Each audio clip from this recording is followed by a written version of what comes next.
Hi there, welcome to my channel. It's been about a week since I've received and unboxed my PlayStation 5, and there's one thing that still blows my mind, and that's regarding how big of a console it really is. I've read articles, watched videos, and even seen the dimensions for the PS5 prior to picking one up, but unless you've seen one in person, like checking out a Best Buy display or anything like that, the actual size of the PS5 is really surprising.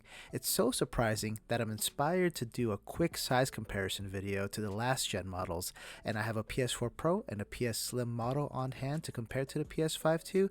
So keep in mind that between the PS4 Pro and the PS4 Slim, the original launch edition PlayStation 4 console goes right in between those two. Unfortunately, I don't own that original model, so I won't be including the dimensions for the original PS4 in this video. Let's get started with the PlayStation 4 Slim. This one is the Call of Duty World War II edition from 2017, but it's the same size as the normal PS4 Slim. Vertically, it's 10.4 inches, and from side to side, it's about 10.4 inches as well. But measuring things with a diagonal slant is a bit different, so if you include the bottom portion of the console, it's 11.3 inches. So the same goes for the back of the console. With a diagonal slant, it's 2 inches, but from top to bottom, it's 1.54 inches, and that goes around the whole entire system, so it's a pretty slim system, hence the name PlayStation 4 Slim. Here's a quick look around of the PlayStation, pretty basic, and this thing only weighs 4.6 pounds, so it's nice and light, especially compared to the PlayStation 5. When we get there, those numbers are just staggering.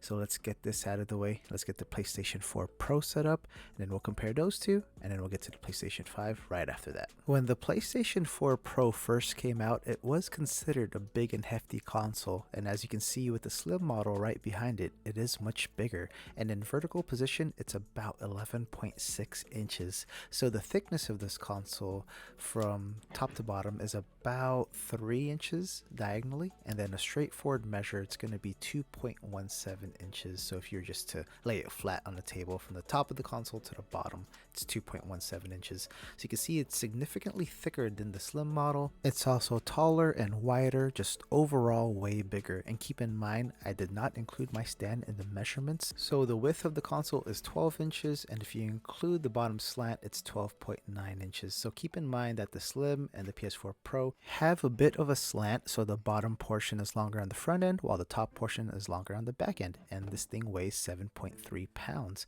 so it's heavier than the Slim model, of course. But here is the behemoth right here, the PlayStation 5, which towers over both consoles, and it just looks ridiculously bigger than the PlayStation 4 Pro. My goodness. So I'm not going to include the stand in this measurement either. And vertically, this is way taller than the PlayStation 4 Pro already. At 15.4 inches, this is a tall system. So for anyone out there wanting to get this or waiting for it in the mail, just make sure you have ample space to display this wherever you want to put it. I've seen a lot of people just put this on the ground because it's so tall, and the included stand actually helps with the safekeeping of this thing on a carpet, helps it from being too wobbly. And width-wise, I just passed it, it's 10.3 inches. So that's one thing that's a bit smaller than the other two last gen models. So I guess that's one win for the PS5 size-wise. Oh, it definitely doesn't weigh less. It's at 9.9 pounds. Let's just call it 10 pounds. So this is a 10-pound monster. Despite the size, I do enjoy how this thing looks.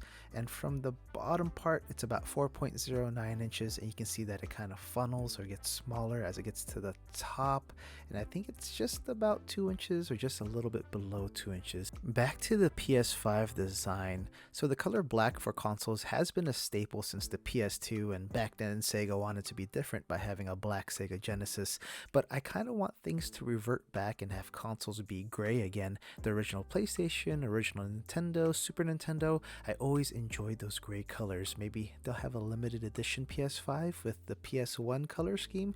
That would be pretty awesome. Anyway, off tangent. Been looking at these three consoles, and the size difference is massive. I put a little space between the Slim and the Pro model, so imagine the original PS4 right between those two. Dang, this side-by-side comparison with all three consoles, the PlayStation 5 is just a giant, and the PlayStation 4 Pro was huge. When I first got it, I was like, dang, this is heavy and big, But getting the PlayStation 5, seeing that whole unboxing, if you guys didn't watch that video, click the card above. I kind of struggled when I lifted it out of the Walmart box because I didn't think it was going to be that heavy, so I had to put some more muscle into it.